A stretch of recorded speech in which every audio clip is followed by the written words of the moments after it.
Bonjour à tous et bienvenue dans cette nouvelle vidéo sur ma chaîne YouTube. Et on se retrouve aujourd'hui avec la critique de Black Lightning saison 3. Alors, Black Lightning est une série qui n'était pas, jusqu'à maintenant, reliée au Arrowverse.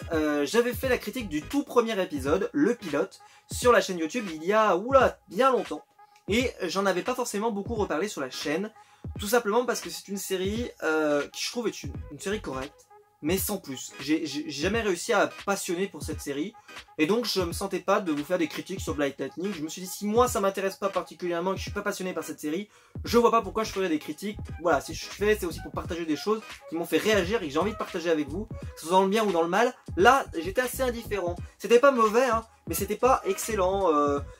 Mais voilà, il s'est passé un événement, c'est que Marvel a arrêté donc les séries Netflix, vous le savez, et je trouve que Black Lightning ressemble énormément à une série que j'aimais beaucoup moi chez Netflix qui s'appelait Luke Cage. Luke Cage racontait l'histoire donc de Luke Cage qui était le héros de Harlem, une communauté noire au sein de la ville de New York, et qui voilà, il y avait des tractations, il y avait des problèmes de drogue, etc., etc. Et en fait, si vous regardez, Black Lightning reprend énormément de ces concepts.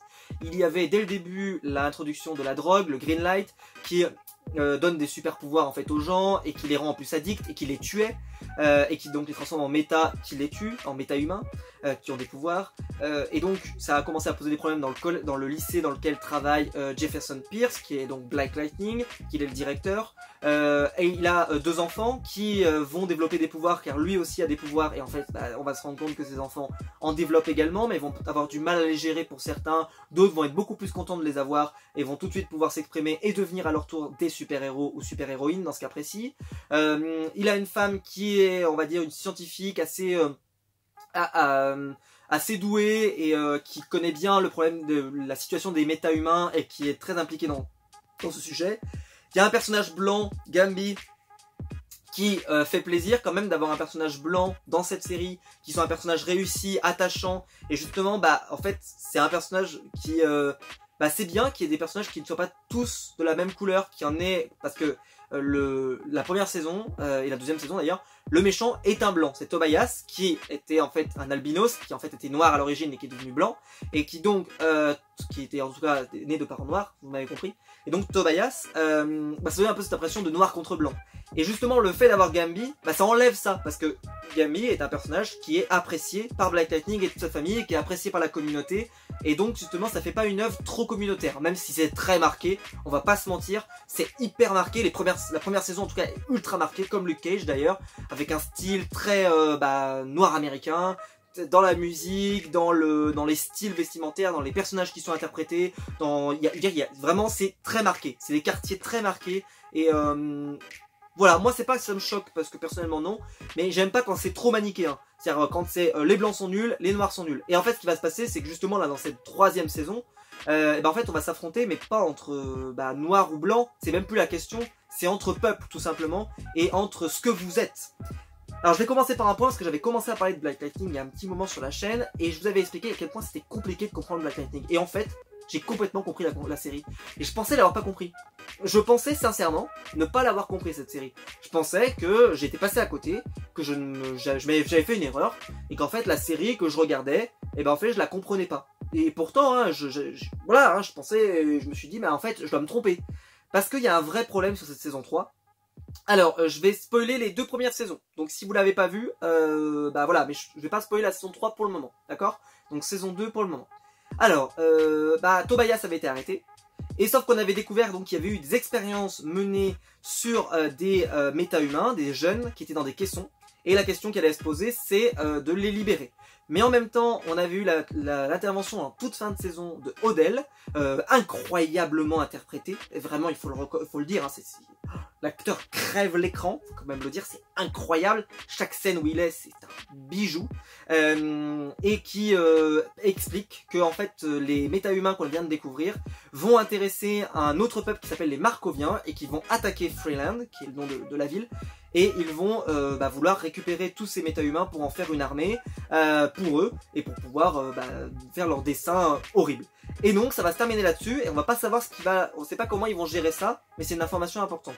Et on avait eu donc le personnage de Anissa, qui s'est découvert une copine qui est... alors elle est méta-humain également, mais en fait elle peut changer son apparence.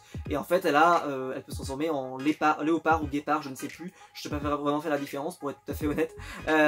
Et donc voilà, c'est assez sympa. Elle tisse une relation un peu amoureuse, mais ça peut pas aller beaucoup plus loin parce que y a un risque que ça tourne mal, etc. Enfin bref. Et puis ça finit par s'arranger, comme dans beaucoup de cas. Et puis, alors là il y a le cas problématique de la série, j'en parlais tout à l'heure, c'est Khalil. Donc Khalil qui va être tué dans le final donc, de la série, de la saison en tout cas, de la saison 2, hein, je parle toujours, et qui va être tué, et qui était donc le petit ami de, comment elle s'appelle, Jennifer, Jen, et voilà, bon ce gamin, il en a pris plein la gueule, il perd l'usage de ses jambes au début de la saison 1, après il retrouve l'usage de ses jambes, sauf qu'on l'utilise pour tuer des gens, on lui brouille le cerveau, enfin, en gros c'est vraiment... Il en prend plein la gueule. On va pas se mentir, il en prend plein la gueule. Et à la fin, voilà, il meurt. Il était pourchassé à un moment. Enfin, c'est vraiment le personnage qui a le moins de chance de toute la série.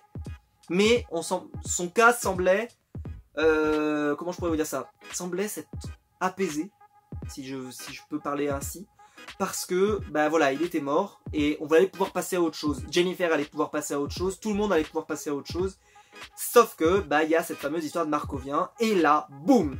Le monde, cette ville en tout cas, devient une ville complètement différente. Et on va rentrer dans cette saison 3. Donc là, je vais pas trop spoil. Non, je vais pas spoil. Je vais pas spoil. Et puis je vous dirai quand je spoil. En gros, ce que j'ai pensé de cette saison 3, c'est que c'était hyper compliqué à comprendre. Mais quand je vous dis hyper compliqué, c'est... Je vous pose la question. Je vous pose la question de... Qui sont les gentils dans cette série? Qui sont les méchants dans cette série? Ah mais totalement, c'est impossible de savoir. C'est impossible. Tout le monde, c'est impossible de savoir. Je vous le dis tout de suite, vous prenez un crayon, vous cherchez, vous prenez tous les personnages, à part Gambi. Et encore, bordel, et encore. Mais on va dire que lui ça va. Tout le monde, mais tous les personnages, ils font tous des erreurs. Ils sont tous méchants à un moment où, en tout cas, ils font des actes qui ont l'air de les faire passer pour des méchants. Tu sais pas pourquoi ils les font. Tu sais même pas si c'est juste ce qu'ils font. Donc tu sais même pas si ce qu'ils font, c'est du côté des biens ou du côté des méchants. Puisqu'ils ont l'air de travailler pour des méchants. Et qu'en face, ceux qu'on te dit que c'est des méchants, c'est peut-être des méchants aussi. Mais c'est peut-être des gentils au final. Bref, impossible à comprendre. C'est infernal. Et vous savez quoi? En fait, c'est le but. Je l'ai découvert à la fin. Parce que jusqu'à la Crisis, c'est pas clair du tout. Parce que, je vous expliquerai après, mais la Crisis a eu une influence sur Black Lightning. La Crisis on Infinite Earth, dont j'ai déjà fait une review sur ma chaîne. Vous pouvez aller la voir, je la mettrai en fiche quelque part. Qui est en fait du Arrowverse. Et là, il y a un vrai problème. Les héros, c'est des règles intrinsèques de toute série de super-héros. Le super-héros doit avoir un objectif, une mission, et on doit comprendre quel est l'objectif pour que l'on comprenne pourquoi les antagonistes, les méchants, sont contre lui. Là, c'est impossible. On ne sait pas pourquoi Black Lightning se bat. Il se bat pourquoi? Pour empêcher que les Markoviens arrivent? Mais la situation dans la ville au moment de la série est pire que tout. On voit, pour les gens pour qui il travaille, sont des gens qui font subir des expériences horribles aux gens et qui en plus frappent les gens dans la rue. Enfin, donc la série a aucun sens, vous allez le voir. Mais ceci étant dit, c'est normal parce qu'en fait, le fait que ça ait aucun sens, ça va créer une réponse au scénario à la fin. On va dire dans les 5 derniers épisodes. Et donc, il y a un moment d'ailleurs où c'est verbalisé très clairement par je sais plus quel personnage, je me demande si c'est pas Jefferson, qui dit en fait, mais je sais même pas pourquoi je fais tout ça. Parce que si je travaille pour un tel, c'est des ordures. Si je travaille pour un tel, c'est des ordures. Il faut que je travaille pour moi. Mais pour moi, en opposition avec qui? J'ai aucun soutien, je comprends pas. Et qu'en plus, quel serait mon objectif? Puisque j'aurais le même objectif que les gens qui travaillent pour Odell. Mais en même temps, je dois pas forcément partager cet objectif avec les Markoviens. Enfin bref, impossible à comprendre. Et c'est pourquoi la série a été extrêmement difficile pour moi à regarder. Ça a été une vraie souffrance.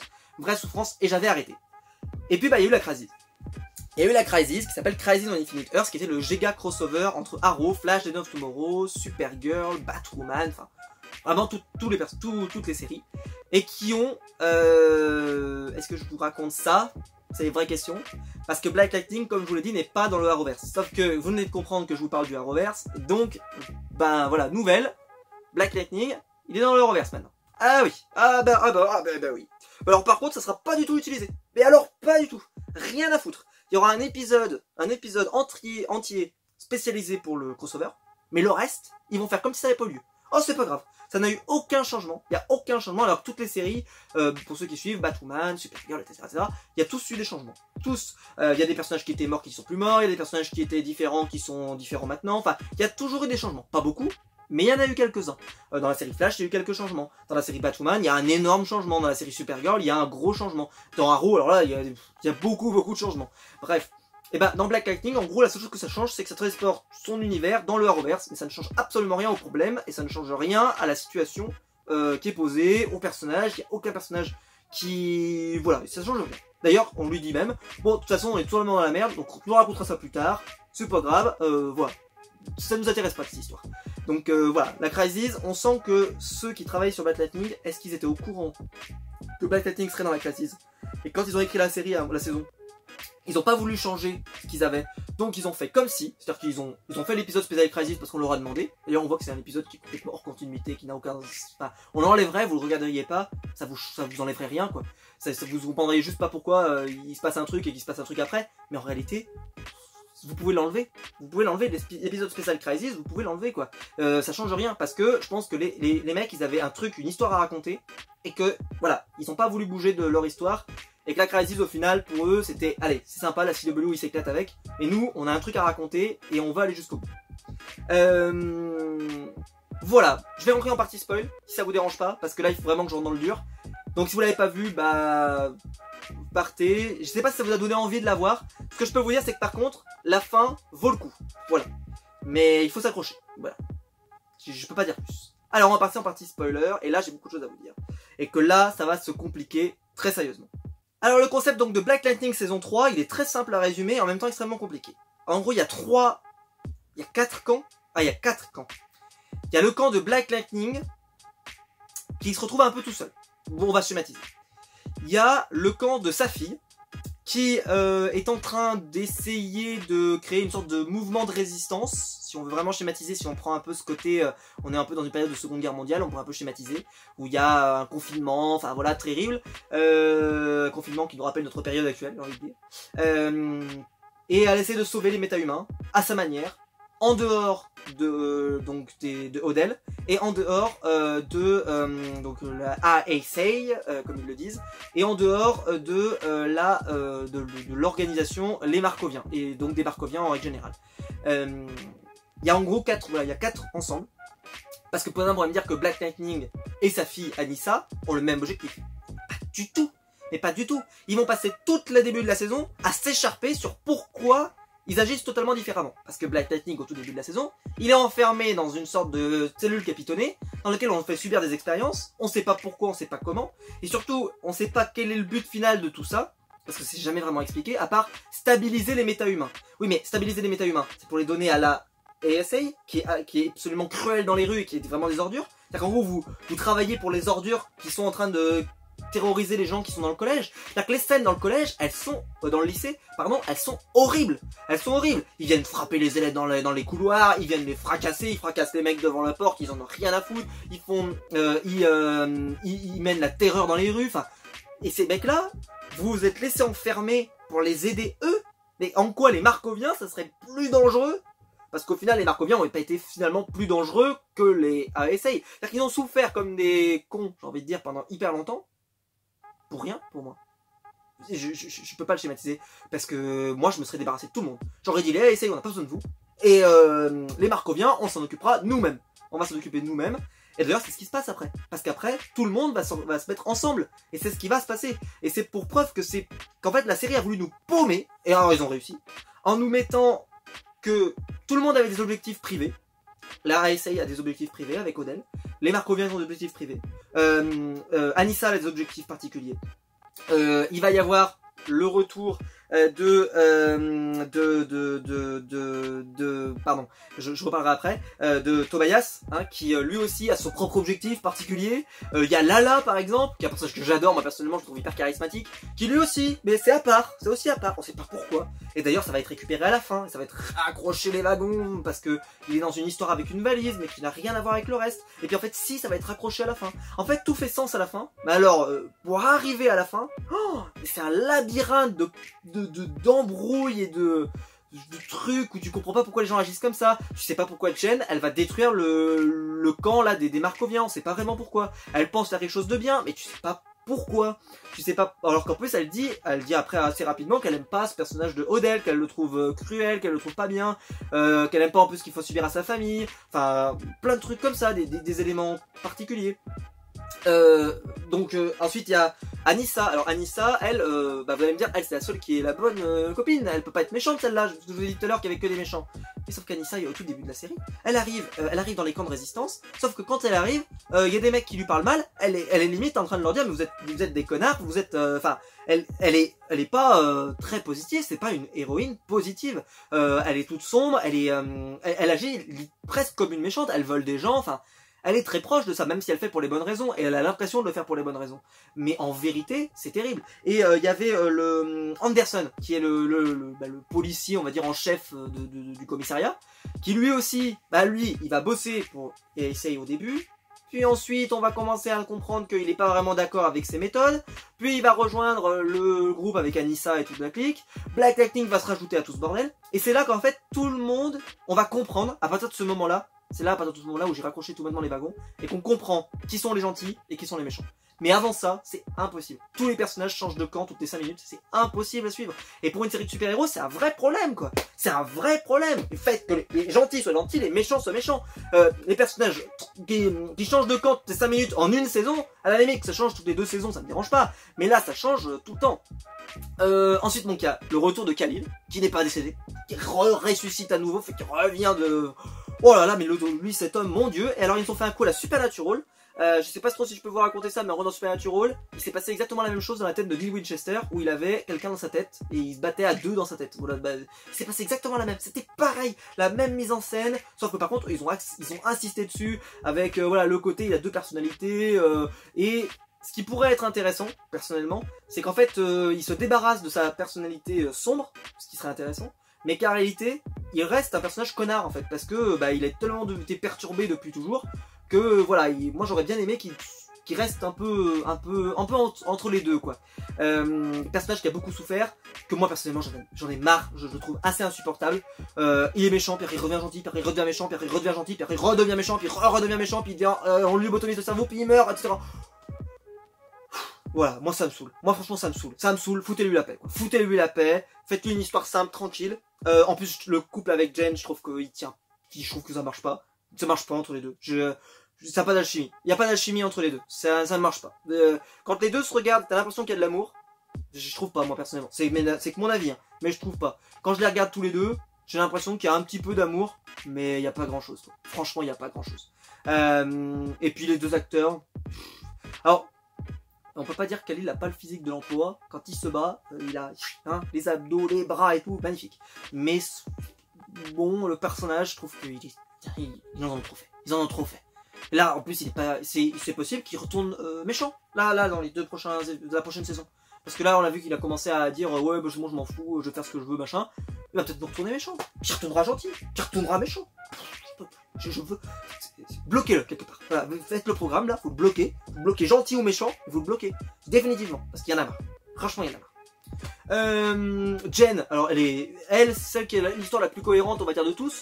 Parce qu'elle vit dans le lycée, elle subit les maltraitances, elle subit tout, elle rencontre des gens, enfin elle vit l'enfer, mais elle essaye de s'en sortir, elle essaie de faire les bonnes actions qui lui semblent bonnes, et elle intervient de temps en temps. Je trouve que c'est celle qui est la moins bien traitée de tous.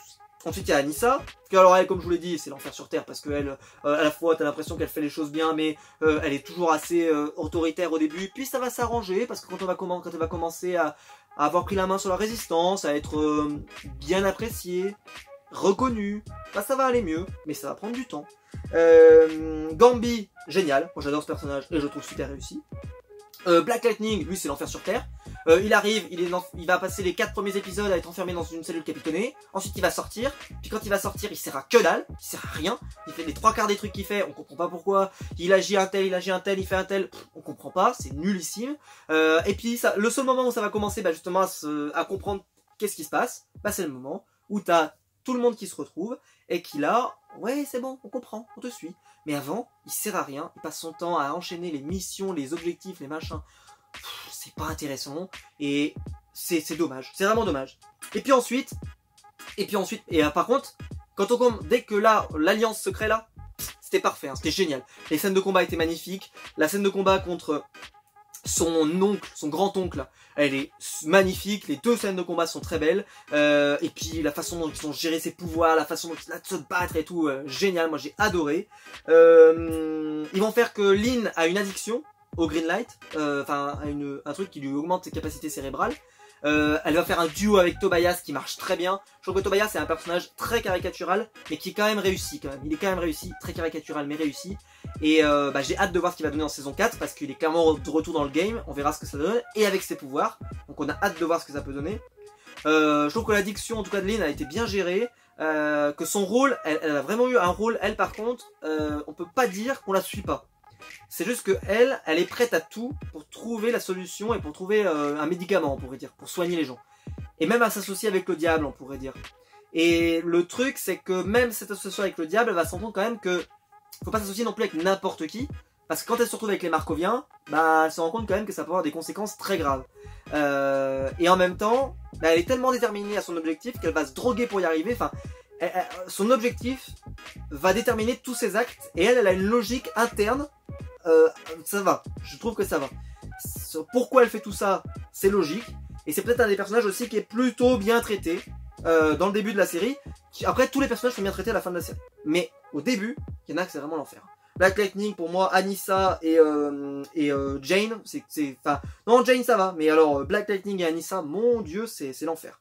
Et Khalil, j'en parle même pas, parce que Khalil, ça fait déjà longtemps que c'est foutu. Ensuite, donc, l'histoire va se dérouler. Ils vont essayer donc de trouver une solution pour soigner les méta-humains. Ça arrive assez bien, au bon moment de la série, donc je trouve ça assez... Même si ça a fait traîner. Ça a trop traîné, probablement d'ailleurs. Mais ça arrive. C'est bien que ça arrive. c'est rassurant. Et puis, la révélation sur que le grand méchant de Black Lightning, c'est le grand-oncle de Black Lightning. Je trouve que c'est très très réussi. Et très sympa. Et qu'en plus il n'est pas mort à la fin. Alors bon, par contre, quand on fait le calcul, tous les méchants de Black Lightning ne meurent jamais. Ça c'est un vrai problème. Lala, il meurt pas, que j'adore, je suis bien content. Tobias meurt pas. Comment il s'appelle? Là, donc le grand-oncle de Black Lightning, il meurt pas. Odell n'est pas mort non plus. La scène de Odell comme ça qui est assis. Et puis là, t'as Khalil qui est derrière comme ça et qui lui fait.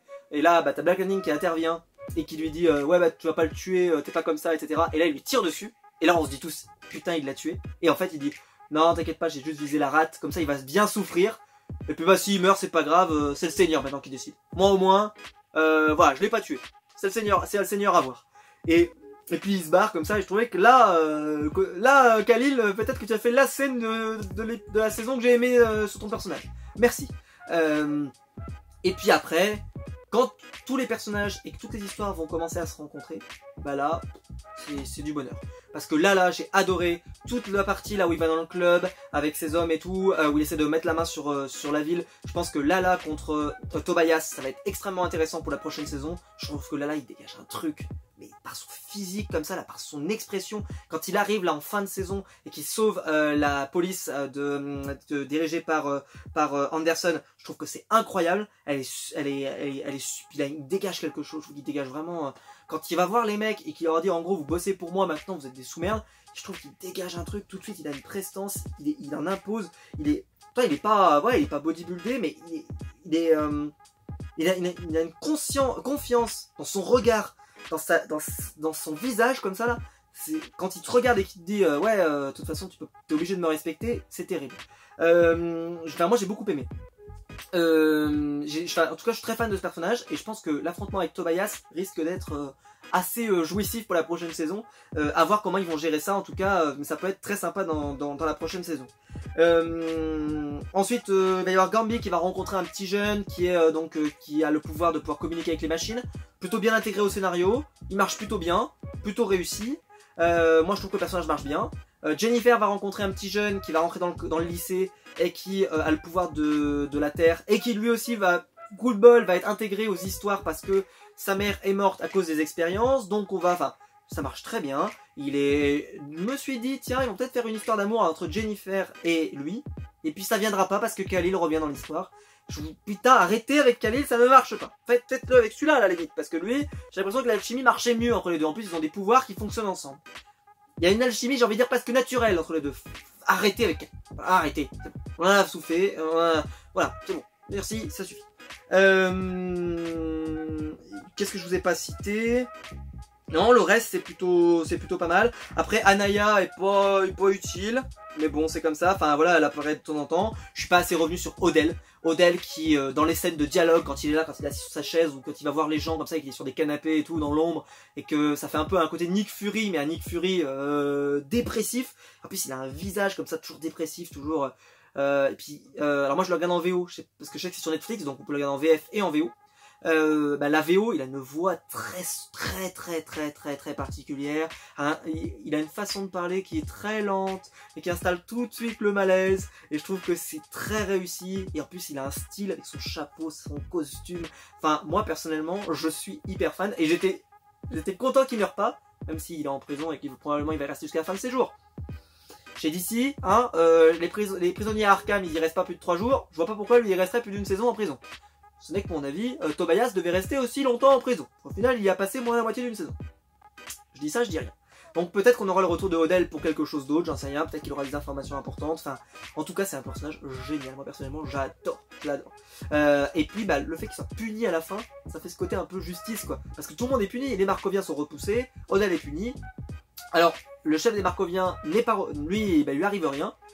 À voir comment ça va être géré et à voir quelle sera sa nouvelle mission. Est-ce qu'il va toujours avoir cette même envie qu'avant? C'est une vraie question. Est-ce qu'il va s'allier avec Tobias par exemple? Ça pourrait être une alliance de malade parce qu'en plus, franchement, il a un pouvoir, je suis pas cheaté, il te contrôle, il te dit tu t'assois, boum, tu t'assois. Il te dit tu te tues toi-même, il te tue toi-même. C'est Preacher quoi, c'est Preacher, c'est génial. Si vous n'avez jamais vu Preacher, j'ai fait une vidéo sur ma chaîne pour vous la faire découvrir, n'hésitez pas à aller la voir.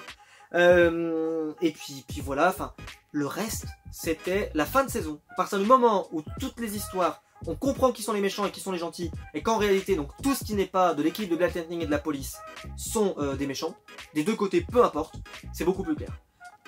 Quand on est un peu en train de dire ouais, ils sont peut-être méchants, ils sont peut-être... C'est la merde. Franchement, c'est la merde.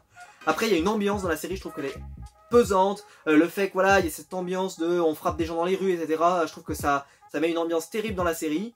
Et puis, qu'est-ce que je pourrais vous dire d'autre? Non, le reste est plutôt réussi. Et puis voilà, Black Lightning a très bien fini. Et je suis très content de l'avoir regardé jusqu'au bout. Et franchement, j'en suis très satisfait au final. Mais par contre, j'ai souffert. J'ai souffert sur la moitié de la saison, j'ai souffert. Et la dernière partie, en fait, les deux dernières parties, qui sont coupées en 4 morceaux, les deux dernières parties, à partir de la crisis tout simplement, l'histoire devient claire, les enjeux deviennent clairs. Et à partir de là, on prend vraiment du plaisir à regarder Black Lightning. Avant, j'ai quand même souffert le martyr. Voilà, j'espère que la vidéo vous aura plu. Si c'est le cas, vous pouvez la liker, vous pouvez vous abonner, vous pouvez la partager, mais surtout vous pouvez me dire dans les commentaires ce que vous avez pensé de la saison, si vous l'avez regardée, si je vous ai donné envie de la regarder. En tout cas, voilà, Black Lightning, est-ce que c'est une série que vous regardez? Est-ce que maintenant que c'est dans le Arrowverse, est-ce que ça va vous donner envie de le regarder? Puisque maintenant Black Lightning sera dans la Justice League du Arrowverse. Donc, est-ce que ça vous donne envie? C'est une série, en tout cas, voilà, si vous aimez Luke Cage, je pense que c'est une série qui peut vous plaire. Parce que c'est vraiment très ressemblant. Voilà. J'espère que la vidéo vous aura plu. Et quant à nous, on va se retrouver très vite pour des nouvelles vidéos sur ma chaîne YouTube. Allez, ciao!